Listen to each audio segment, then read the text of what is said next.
नमस्कार मेरे प्यारे साथियों, मैं क्रमवीर आपके अपने YouTube चैनल पर आपका स्वागत करता हूं। उम्मीद करता हूं कि आप सभी अपने घरों पर स्वस्थ होंगे। तो मेरे प्यारे मित्रों, जो आज हम पढ़ने वाले हैं वो पढ़ने वाले हैं संख्या पद्धति। संख्या पद्धति में बहुत सारे टाइप बने, उन्हीं टाइपों में से एक टाइप है, अगर एग्जामिनर आपको दे दे इस तरह का प्रश्न 1 गुणा 2 गुणा 3 गुणा 4 गुणा 5 गुणा 6 डॉट डॉट डॉट डॉट 100 तक, अगर इन संख्याओं की सबकी आपस में गुणा करो तो दाईं ओर से शून्यों की संख्या क्या होगी।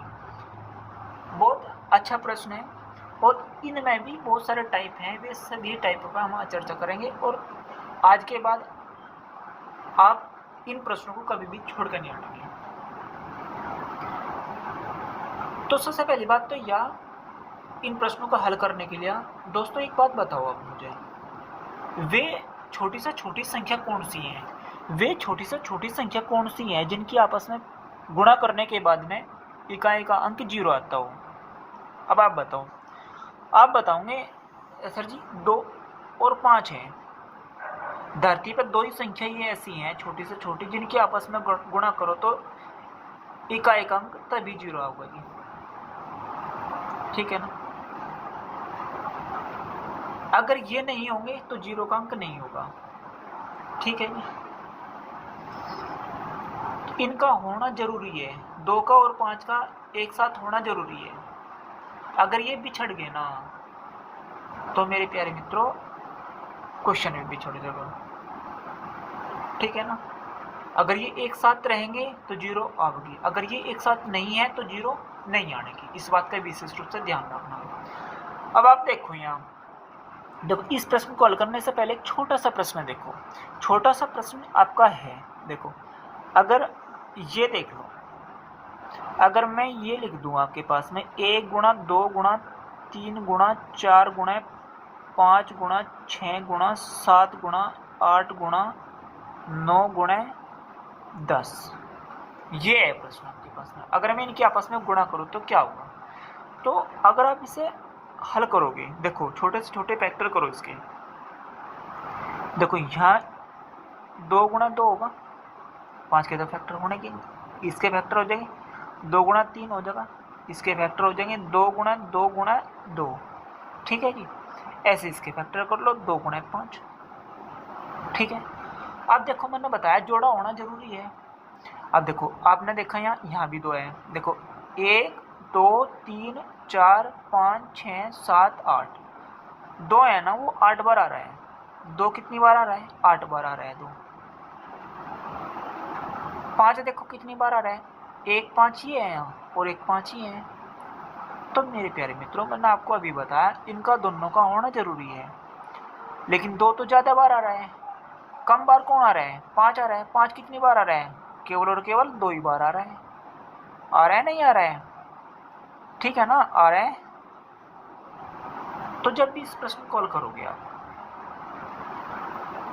तो इसमें कितने जोड़ोगे? देखो 1 5 का जोड़ा ये हुआ, 1 5, 1 तो 2 इसके साथ में आ गया, 1 5 ये हुआ, इनमें से कोई से भी 2, 1 इसके साथ आ जाएगा। देखो 10 और ये 10 गुणा करी 100, तो दाईं ओर से शून्य के अंक कितने हुए? 2। ठीक है? लेकिन आपको प्रश्न ऐसा हल करना ही ना, आपको जब भी ऐसा प्रश्न हो आपको यहाँ पता चल गया, क्योंकि 2 सभी में मल्टीपल है। जैसे 4 2 गुणा 2 इसमें मल्टीपल होगा, 6 2 गुणा 3 इसमें भी होगा, 2 यहाँ भी होगा और 2 यहाँ भी है, लेकिन जो सबसे कम बार आ रहा है वो 5 ही है। तो हमने ऐसे प्रश्नों में क्या काम करना? हमने ऐसे प्रश्नों में लास्ट का अंक देखना। देखो एग्जाम में कैसे करना वो चीज़ देखो। अगर आपके पास में का एक अंक 10 है, ये लास्ट की संख्या उठानी और उसके फैक्टर करने, 5 दूनी 10। अब देखो 2 भाग तो ना होता, तो बस ये आपका आंसर है 2 ही। दाईं ओर से इकाई अंक कितना? शून्य की संख्या कितनी होगी जी? 2। बस ये प्रश्न। बड़े से बड़े प्रश्न, कितना भी बड़ा प्रश्न होगा, अंतिम संख्या उठाओ। देखो लास्ट तक देखो कहाँ तक गुणा करोगे इन प्रश्नों की? ऐसा तो संभव नहीं है। तो ऐसे प्रश्न में क्या काम करना? हमेशा ही अंतिम अंक उठाना, और जो अंतिम अंक होगा वो अंतिम अंक 100। अब देखो 100 है ये, मैंने बताया हमेशा ही 5 से फैक्टर करना। क्यों करना है वो मैंने अभी बताया इसमें क्यों करना। हमेशा ही 5 से भाग करो। 5 से भाग करोगे 20 पंजे 100, जब तक भागना हो तब तक भाग करना। फिर 5 से भाग करो, 5 चौका 20, 4 बार हुआ। अब देखो 5 से तो भागना होगा। अब क्या काम करना, जितने बार फैक्टर हुआ ना, देखो 20 यहाँ तो 20 बार हुआ, 5 से यहाँ 4 बार हुआ, तो इन दोनों संख्याओं को जोड़ दो। तो 20 धन 4, 20 और 4 24। अगर आप 1 से लेकर 100 तक आपस में गुणा करोगे ना, तो दाईं ओर से जो शून्यों की संख्या होगी ना, वो शून्यों की संख्या होगी 24। ठीक है जी। दाईं ओर से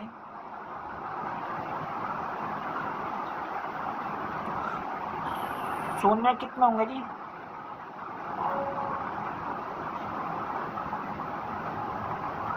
24। यही इस प्रश्न का आंसर है। अब एग्जाम में अगर आपके सामने आगा, अब छोड़ दो क्वेश्चन, बिल्कुल भी ना छोड़ दो। तो जैसे क्वेश्चन है, देखो मैं लिख रहा हूँ आपके सामने 1 गुणा 2 गुणा 3 गुणा 4 गुणा डॉट डॉट डॉट डॉट 500, ये लिख दिया मैंने 500। अब बताओ इसमें शून्यों की संख्या क्या होगी। अब आपको क्या काम करना, घबराना तो है ही ना, आपको लास्ट की संख्या उठानी, ये 500, और इसके फैक्टर करते चले जाओ। 5 से भागोगे कितना 100, 5 से भागोगे कितना 20, 5 से भागोगे कितना 4, और जितने फैक्टर हुए उनका सबका क्या करना है, योग करना। यानी 100 धन 20 और कितना 4, 100 और 20 120 और 4 24, तो कितना 124। यही इस प्रश्न का आंसर है। ठीक है। और प्रश्न देखो इसी के साथ में, देखो आपके सामने एक प्रश्न है, जैसे कि इस प्रश्न में दिया 1 गुणा 2 गुणा 3 गुणा 4 गुणा डॉट डॉट डॉट गुणा 17 में शून्यों की संख्या ज्ञात करो।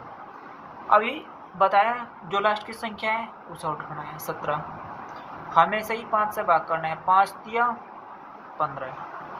अब देखो अब तो नहीं भाग जाएगा, ये नहीं भाग जाएगा तो शून्यों की संख्या कितनी आ गई, शून्यों की संख्या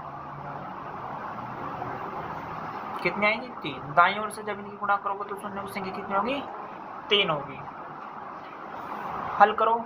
ये प्रश्न आपको करना स्वयं, मैं लिख कर दे रहा हूँ 1 गुणा 2 गुणा 3 गुणा 4 डॉट डॉट डॉट गुणा 36 में शून्यों की संख्या ज्ञात करो। में शून्य की संख्या ज्ञात करो, ये प्रश्न आपको। ठीक है। देखो आपके सामने बहुत अच्छा क्वेश्चन लेकर आया हूँ। जैसे कि इस प्रश्न में दिया 2 गुणा 4 गुणा 6 गुणा 8 गुणा डॉट डॉट गुणा 200 में शून्यों की संख्या ज्ञात करो। अब देखो ये तो जो पहले क्वेश्चन थे ये कहते प्राकृतिक संख्याएं थी सारी की सारी, लेकिन अब इसमें क्या है, सम संख्याएं हैं। 2 का 2 दूनी 4, 2 3 6, 2 चौका 8, 2 पंजे 10, ऐसे ही जा रहे हैं। तो हमेशा आपने देखा ही है, तो 2 इसमें से कॉमन ले लो, ये लास्ट की संख्या को 2 से भाग कर दो। कॉमन लोगे तो सिंपल सी बात है भाग ही होगा। जो कॉमन लेगा है ना वो अंदर की संख्या को भाग करती हुई चली जाए, तो इसे भाग कर दो 2 से करा कितना 100 बार, तो ये देखो 100 आया। अब बस आपको कोई ज़रूरत नहीं है करने की, बस इस 100 को ही हल करना है। किससे करना है, वो भी 5 से करना है जी। 5 से कटा कितना 20, 5 से कटा कितना 4। देखो जो पहला प्रश्न करवाया था उसका आंसर कितना था, 24 ही था। तो 20 जमा 4 बराबर कितना, शून्य के 24। अगर ऐसे प्रश्न दे दे एक और 3 गुणा 6 गुणा 9 गुणा 12 गुणा 15 गुणा 8 डॉट डॉट डॉट ऐसे करके दे दें, कहाँ तक दे देगा जी, 300 तक। तो इसमें भी क्या काम करना, जो संख्या है ना इसे भी आपको क्या काम करना होगा, 3 से भाग करो। देखो कितना होगा 100। तो इसमें भी शून्य की संख्या कितनी होगी, देखो कितनी संख्या होगी भाई, यहाँ पे भी 100 था फिर यहाँ पे भी 100 है। तो जब भी शून्य होगा 100 तक भाग करोगे तो आपको 100, 5 से भाग करोगे 20 और 5 से भाग करोगे कितना 4, 20 और 4 24। दाईं ओर से शून्य की संख्या कितनी होगी 24। ये इस प्रश्न का आंसर है। ठीक है। अगर एक प्रश्न है आपके साथ, तो एक प्रश्न अगर मैं रख दूं आपके सामने 4 गुणा 8 गुणा 12 गुणा डॉट डॉट डॉट डॉट कहाँ तक 800 तक, ये रखो। इसमें बताओ दाईं ओर से शून्य की संख्या। तुम बताया 4 से भाग करो इसे, 4 कॉमन ले लो क्योंकि 4 से कट रही है सारी संख्या 4 का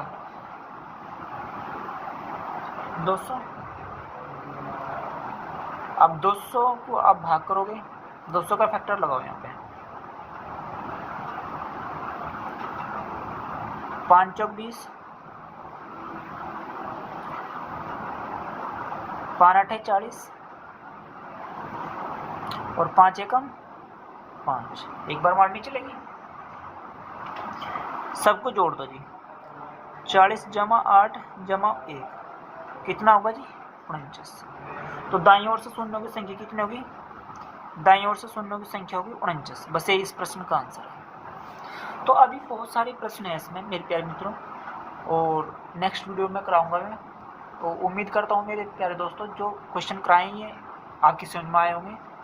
अगर समझ में आया तो वीडियो को हट कर देखो दोबारा, ठीक है जी। एग्जाम में पूछे गए प्रश्न है जी, एसएससी में कई बार पूछे गए प्रश्न है, रेलवे की परीक्षा में कई बार पूछे गए प्रश्न है, कई प्रैक्टिस सेट में देखने को मिलेंगे आपको ये प्रश्न। तो इन पर अध्ययन करो, और इसमें कौन कौन से टाइप है वे नेक्स्ट वीडियो में मैं आपको करवाऊंगा, और अच्छे अच्छे प्रश्नों के साथ मैं करवाऊंगा। बहुत बढ़िया बढ़िया लेवल के प्रश्न होंगे नेक्स्ट वीडियो में, ठीक है मेरे प्यारे मित्रों। आज के लिए इतना ही, उम्मीद करता हूँ सिनेमा होगा। अगर वीडियो अच्छी लगी हो तो लाइक और सब्सक्राइब अवश्य करें। धन्यवाद।